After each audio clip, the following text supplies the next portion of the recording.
We are just finishing up the demo. The only thing that will remain from the previous camp of any sizable consideration is the pool building and the pool itself. All the rest of the camp is pretty much gone and being loaded as we speak.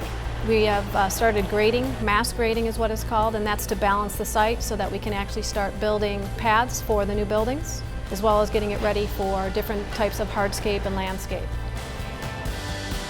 The future of that camp is now real and going to start becoming physical, not just on paper anymore. So it's very exciting.